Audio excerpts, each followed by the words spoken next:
4ನೇ ತಾರೀಕು ಮೀಟಿಂಗು, ಮುಖ್ಯಮಂತ್ರಿಗಳು ಬರ್ತಾರೆ, ಮಾತಾಡ್ತಾರೆ. ಅಂದ್ರೆ 3ನೇ ತಾರೀಕು ರಾತ್ರಿ ಬೇಡ ಬೇಡ ಮೀಟಿಂಗ್ ಬೇಡ, ನೀವು ಹೆಂಗಾದ್ರೂ ಮಾಡಿ ಇನ್ನೊಂದು 10 ದಿನ ಟೈಮ್ ಕೊಡಿ. ಹಂಗೆಲ್ಲ ಕೊಡಕ್ಕಾಗಲ್ಲ. ರೈತರು ಬಂದಿದ್ದಾರೆ, ದೇಶದ ಎಲ್ಲ ಹೋರಾಟಗಾರರು ಬಂದ್ರೆ ಮೀಟ್ ಮಾಡಲೇಬೇಕು ಅಂದ್ರೆ ಒತ್ತಾಯಕ್ಕೆ ಮೀಟ್ ಮಾಡಿ ಸಿದ್ದರಾಮಯ್ಯನವರು, ಮುಖ್ಯಮಂತ್ರಿಗಳು, ಎಂ.ಬಿ. ಪಾಟೀಲ್ರು ಆ ಮೀಟಿಂಗ್ನಲ್ಲಿ ಎಲ್ಲ ಹೋರಾಟದ ಮತ್ತು ಎಲ್ಲ ರೈತರಿದ್ದಾರೆ. ಅವ್ರಿಗೆ ಅರ್ಥ ಆಗಬೇಕು ರೈತರು ಹೇಗೆ ಹೋರಾಡ್ತಾ ಇದ್ದಾರೆ ಅಂತ. 13 ಹಳ್ಳಿಯ ಹೆಣ್ಮಕ್ಳು ಅವರವರ ಹಳ್ಳಿಯ ಮಣ್ಣನ್ನು ಒಂದು ಹಿಡಿ ತಗೊಂಡು ಬಂದು ಒಂದು ಗಿಡಕ್ಕೆ ಹಾಕಿ ನಾವು ಮಣ್ಣು ಮಾರಲ್ಲ ಅಂತ ಹೇಳ್ತಾ ಇದ್ದಾರೆ. ಇದಕ್ಕಿಂತ ಅವರ ಆವೇದನೆ ಹೇಳ್ಕೋಬೇಕಾ? 4ನೇ ತಾರೀಕು ಮೀಟಿಂಗ್ಗೆ ದೇವನಹಳ್ಳಿಯ 13 ಹಳ್ಳಿಯ ರೈತರು ತಾವು ಬೆಳೆದ ಹಣ್ಣು ಹಂಪಲ ತರಕಾರಿಗಳನ್ನು ತಗೊಂಡು ನಿಮ್ಮ ಆರೋಗ್ಯಕ್ಕೆ ಕೊಡ್ತಾ ಇದೀವಿ, ನಾವು ಬೆಳೀತಾ ಇರೋದು ಈ ಭೂಮಿನ ಕೊಲ್ಲಬೇಡಿ ಅಂತ. ಇದಕ್ಕಿಂತ ಹೇಳಬೇಕೇನ್ರಿ? ಒಂದು ನೋವು ಅರ್ಥ ಆಗ್ಬೇಕೇನ್ರಿ ನಿಮಗೆ? ಅಲ್ಲಿ ಬಂದು ಏನು ಹೇಳಿದ್ರು ಸಿದ್ದರಾಮಯ್ಯನವರು? ಅವ್ರಿಗೆ ಒಂದೇ ಒಂದು ಮಾತ್ರ ಹೇಳಿದೆ ಆ ಮೀಟಿಂಗ್ನಲ್ಲಿ, ಎಲ್ಲರ ಸಮಕ್ಷದಲ್ಲಿ ಹೇಳಿದೆ, ಸಿದ್ದರಾಮಯ್ಯ, ಹೋದ ಸರ್ಕಾರ ಒಂದು ಗಾಯವನ್ನ ರೈತರಿಗೆ ಮಾಡ್ತು, ಆ ಸಣ್ಣ ಗಾಯ ನೀವು ವಿರೋಧ ಪಕ್ಷದಲ್ಲಿದ್ದಾಗ ಬಂದು ಈ ಸಣ್ಣ ಗಾಯ ತಪ್ಪು, ಈ ಗಾಯ ನಾನು ವಾಸಿ ಮಾಡ್ತೀನಿ ಅಂತ ಹೇಳಿ ವಾಸಿ ಮಾಡಕ್ ಬಂದು ನೀವೇ ಯಾಕ್ರಿ ಗಾಯ ಮಾಡ್ತಿದ್ದೀರಿ ಅಂತ ಕೇಳಿದೆ. ಮನಸ್ಸಾಕ್ಷಿ ಇರ್ಬೇಕು ಬೇಡ?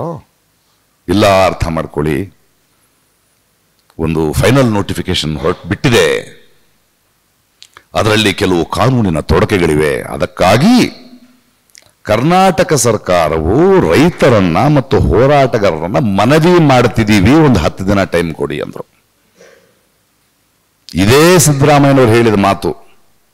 ಹೋರಾಟಗಾರರಿಗೆ, ರೈತರಿಗೆ ನಮಗೊಂದಷ್ಟು ಕಾನೂನಿನ ತೊಡಕುಗಳಿವೆ, ರೈತರ ಪರವಾದ ನಿರ್ಧಾರ ತಗೊಳ್ಳೋದಕ್ಕೆ ಕಾನೂನಿನ ತೊಡಕುಗಳನ್ನು ನಾವು ಕೂತ್ಕೊಂಡು ಮಾತಾಡಬೇಕು ಎ.ಜಿ. ಮಿಗ್ದವ್ರ ಜೊತೆ, ನಮಗೆ ಇನ್ನೊಂದು 10 ದಿನದ ಕಾಲಾವಕಾಶ ಕೊಡಿ ಅಂತ ಸರ್ಕಾರ ಮನವಿ ಮಾಡ್ತಿದೆ ಅನ್ನುವ ಮಾತನ್ನ ಸಿದ್ದರಾಮಯ್ಯನವರು ಹೇಳಿದ್ರು.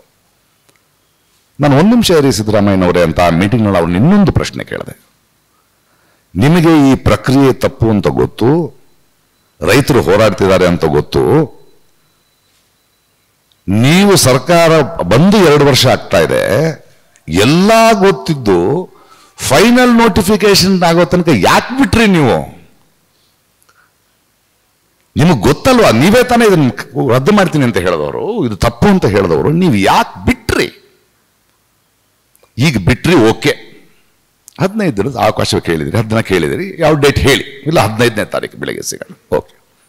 ಅದಾದ್ಮೇಲೆ ಇವರು ಹೇಳಿದ ಹಾಗೆ ನಾವು ಇನ್ನೊಂದು ಮಾತನ್ನ ಬಹಳ ಸ್ಪಷ್ಟವಾಗಿ ಮುಖ್ಯಮಂತ್ರಿಗಳಿಗೆ ಹೇಳಿದೆ. ಯಾಕಂದ್ರೆ ಅಲ್ಲಿ ಮುಖ್ಯಮಂತ್ರಿಗಳು ಮಾತ್ರ ಇರಲಿಲ್ಲ, ಚೀಫ್ ಸೆಕ್ರೆಟರಿ ಇದ್ರು, ಬೈರತಿ ಸುರೇಶ್ ಅವರಿದ್ರು, ಮಂತ್ರಿಯವರುಗಳಿದ್ರು, ಎಲ್ಲ ಅಫಿಷಿಯಲ್ಸ್ ಇದ್ರು, ಡೆವಲಪ್ಮೆಂಟ್ ಡಿಪಾರ್ಟ್ಮೆಂಟ್ನವರಿದ್ರು, ಅಷ್ಟು ದೊಡ್ಡ ಸರ್ಕಾರದ ಒಂದು ಗ್ರೂಪ್ ಇತ್ತು. ಹಾಗಾದ್ರೆ 15ನೇ ತಾರೀಕುವರೆಗೂ ಈ ಭೂ ಪ್ರಕ್ರಿಯೆ ಏನಿದೆ ಇದರ ಯಾವ ಕೆಲಸವನ್ನು ನೀವು ಮಾಡಬಾರ್ದು ಅಂತ ಮಾತು ಕೊಡಿ. ಇಲ್ಲ, ನಾವೇನು ಮಾಡಲ್ಲ.